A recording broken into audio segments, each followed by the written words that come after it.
Here I am. Here I am. New view for you. Good morning. Good morning. Good morning. As a matter of fact, I am the effing queen. So don't mess with me. Do I look like I didn't sleep last night? I didn't sleep much last night. This cough thing now has gone on for almost 2 weeks. It's gone on for 2 weeks already. I hate to say it, but apparently it lasts about a month. Yeah. I feel great, except when I'm coughing and not sleeping. All right. First of all, I want to start out with where I left off yesterday. I promised you I was going to do some research on Indian summer because suddenly it occurred to me that it might not be like the most politically correct thing that we could say in 2020. And as it turns out, true story. Yes, all of the definitions we had about Indian summer were correct, but there's a pejorative aspect to it. And that's the reason that we just might want to start calling it late summer. It is a time at the end of autumn, beginning of winter, when it's unusually warm and sunny. But wait, there was more than that. In order for it to be considered that, it needs to be warm and then also hazy and smoky with no wind. And in the evening, it has to be clear and a little chilly. And that was called Indian summer. Now, why they called it Indian summer? There were a lot of different possible reasons why it was called that. But the bottom line is there are a lot of terms that we use that we don't even think twice about whether or not it's offending anyone. But they do have a pejorative basis, and that's what's important. I happen to be Jewish. I know there are people who say, Jew him down, and they don't really mean anything by it except I tried to save some money or I tried to get a deal. But to someone who's Jewish, that's an incredibly rude, nasty, insensitive thing to say. Okay, that's how I know if something is insensitive. That's how I know if something is politically incorrect. That's my guideline. I try and put myself in the place of that person and decide whether or not I would personally find it offensive. Not like I would get mad and want to punch someone, but would I find it offensive? Interestingly enough, and you might want to check this out, there is a place online, it's Indigenous Corporate Training, ICT, and then Inc., ICTinc.ca, California, I guess, where they actually look at cultural competency and mutual respect is their thing. So they look at all these different sayings and they make determinations on whether or not they're offensive. Good morning, girls. Good morning, Pam. Good to see you. Lauren, good to see you. So there are terms, and I'm doing this not for the oh my gosh factor, but because maybe you didn't even think of these terms as something that could be very offensive to someone who is a Native American.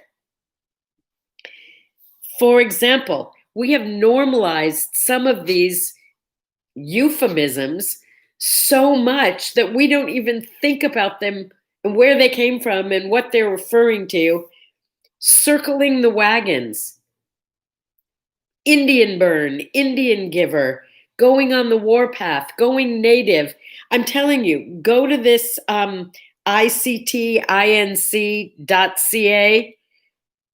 Check it out. You probably have things in your language, in your everyday speaking, that got into language as a result of something that was offensive to someone else. Just check it out. Believe me, it's worth it. Let's hear it from mutual respect, huh? Good way to start the day. Yeah. Okay, on a different note, you know whose birthday it is today? It's Paul Peterson's birthday. Do you know who Paul Peterson is?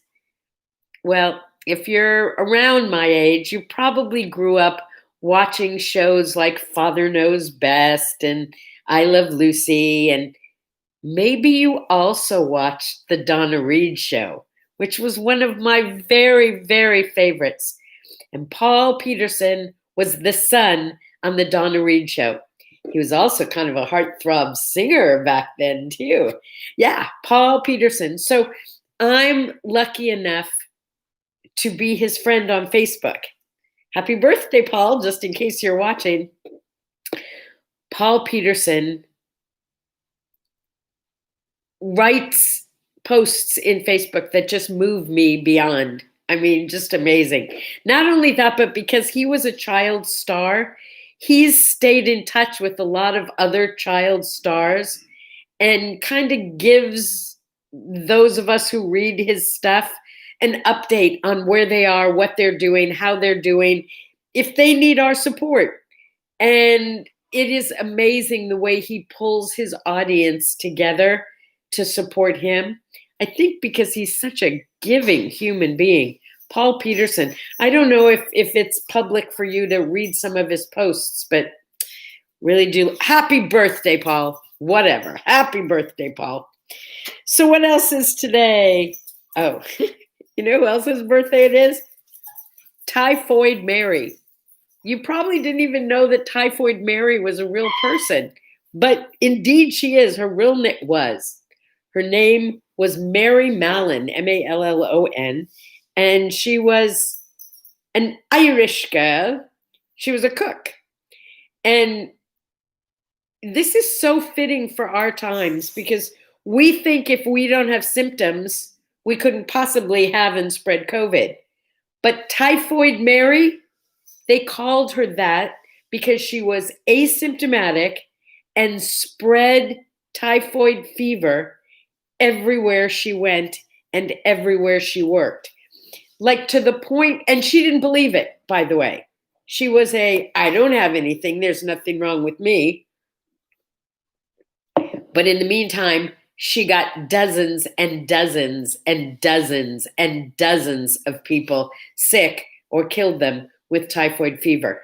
Each place she would go, she would bring it with her. A number of times, they would actually lock her up and then she'd get out and she'd infect more people. I don't just the story about her is like really strange, but apparently she spent like I want to say 30 years of her life alone because she wasn't allowed to be around other people. Typhoid Mary. That's why when someone calls you a Typhoid Mary, you want to take a look at what you're doing and maybe make some changes. Typhoid Mary, we're glad you're not out there now, but I have a feeling we might have a few Typhoid Marys of our own. What else? What else? You know what? In 1962, from 1962 until 1987, but starting in 1962, first full color TV show that, you know, like was a whole series, and it was dun dun dun dun the Jetsons. Do you remember the Jetsons? The Jetsons were like the futuristic answer to the Flintstones. They were so cool, right? It's amazing to me how much of our lives now looks just like the Jetsons in the 60s when we didn't think any of this was possible. I mean, just our telephones alone and what we can do with our telephones. It's pretty amazing. I mean, people with the foresight to dream about what's possible. And you know what they say, if you can dream it, you can make it happen. Wow, we are so powerful. So powerful. So the Jetsons, you might remember that I mentioned Dawes Butler just, I don't know, maybe a week or so ago. Dawes Butler was the voice of Hanna-Barbera, and I was oh so incredibly blessed to get to work with him a little bit, to have him want to work with me. He was the voice of Elroy, the son on the Jetsons. And then, like, I don't know, one of the bosses or something like that, but he did a number of voices on the Jetsons. This is like so weird to me that I would know someone who was a voice on a cartoon, but I also knew, was it Judy? Was that her name? Wait, I wrote it down so I would remember. Judy, I think Judy, the daughter, was played. When I say played, I mean the voice of. This is just like so hilarious to me. Diane Michelle. Diane Michelle was the person, not from the very beginning, because I think she was my age or maybe younger than I don't know. Whatever it was, at one point she played Judy Jetson, the daughter. She was one of my dearest, dearest, dearest, dearest friends. They were in a singing girl group together. They had a group called The Goyles. The Goyles performed at my parents' anniversary party. Oh my God, they were so good. They were like kind of like the Andrews sisters. They did 4-part harmony, and they were fabulous. And imagine my delight when I was at Disneyland in the Country Bear Jamboree at Disneyland, and the Goyles were also the voices of the Country Bears. Here's to Disneyland, the Goyles, Country Bears, just having friends with so much talent. Just amazing to me. So hats off to the Jetsons and the future, and whatever the future brings. Also, oh, by the way, for those of you who are curious, I was, so I looked it up. The Jetsons supposedly takes place in the year 2062. I don't think it's going to take another 42 years before we live our lives like the Jetsons. Apparently, by the way, in their time, the earth itself was so polluted that they had to live above ground. If you think about it, everything they did was above ground. Can you imagine how sad that would be? Not being able to go to a park, or having to build your parks above ground because the ground was too polluted. Another warning for our time.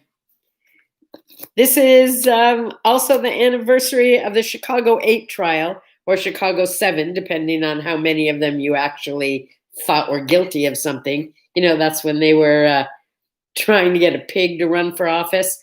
This is all so timely, isn't it? Yeah. But I think you probably also remember that one of the Chicago 7, Jerry Rubin, was my dinner date, my seat mate, whatever you would call it, at a wedding years later. And I was so excited because I actually knew who I was going to sit with, because it was one of my dearest friends' weddings. And he said, I have this friend from law school, and I thought you'd like sitting with him. It's Jerry Rubin. How about that? I thought, wow, I'm going to sit with the famous Jerry Rubin. This is going to be the most interesting dinner I've ever had. Not. I mean, there was nothing wrong with him. He was very nice. He was just like boring.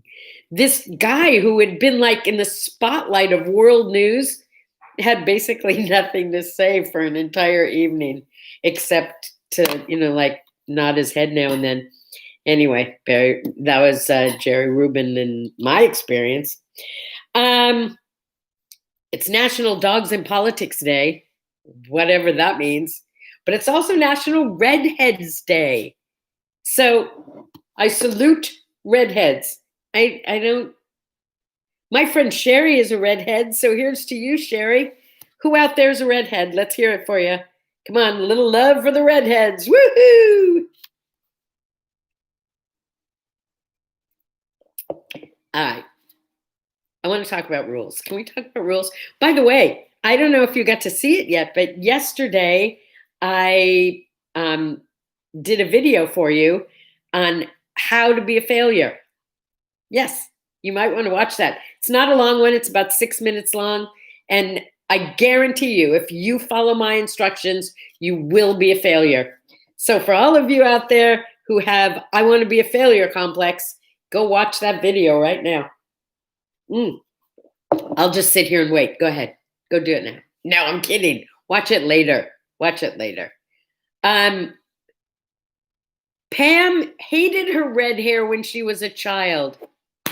No way. I mean, like, oh, the little red-haired girl. Oh, that would be so. Did you have freckles, Pam? Freckles and red hair. Oh my gosh. To me, that's just like the cutest of the cute. Yeah. I have some cousins who had 2 little redheaded kids. Oh my God, so adorable. And I have a nephew now who has a little redheaded son. I do. So cute. Pam still has her red hair. Do you still hate your red hair? Ah. Wow. Lauren says, Mom hated red hair. I was born with red hair, but it turned white. Is that from dislike? I don't know. I had brown hair and brown eyes. I always wanted blonde hair and brown eyes. I think that's like such an awesome combination. And now I've got this like gray hair everywhere, and I love my gray hair. I celebrate my gray hair. I earned my great hair. Okay, so rules. Let's talk about rules. People laugh at me because I like rules. I like rules. I'm going to be doing a little video probably this afternoon about rules. It'll be a short one, but I don't think you want to miss it, because I'm going to give you just like a little teaser of it. Aside from everything else that's good about rules, if there is something in your life that you're having a problem with keeping your word about, stop trying to just put it on yourself and make it a rule. Like, if you're a person who gains weight because you love bread, I'm talking about me here, because who said man cannot live by bread alone? I could live by bread alone. It's a rule. You can only have bread once a day, and you can only have 1 slice. It takes all the onus off of me, takes all the pressure off of me. I don't have to make decisions. It's a rule. That's just the way it is. You can only have 1 piece, and it can only be once a day. That's all. That's the rule. Yeah, that's the way it is. But we're going to talk about the rules in your house when you were a kid, and some of them that you might want to start instituting again, because they taught you some pretty valuable lessons. Yeah, true story that. So look for that later. We're going to be talking about rules. I promise you, you're going to love these little videos that I'm doing. How to be grateful, even when it looks like there's nothing to be grateful about. This morning, oh, that's not the one I picked. Oh, yes, it is. It is the one I picked. I thought this was very appropriate for today. Yes, being grateful does make you joyful, but this is the one I really wanted you to hear. You are even stronger than the toughest obstacle you've faced so far. Let me say that again. You, my friends, are even stronger than the toughest obstacle you've faced so far. And my guess is you've faced some pretty tough obstacles in your life, because it says right up here at the top, you're still here, aren't you? Well, that proves my point. Go be tough. Whatever the world has to offer, you're tougher. And hey, guys, this could be a prince, but for right now, I am the effing queen. See y'all tomorrow.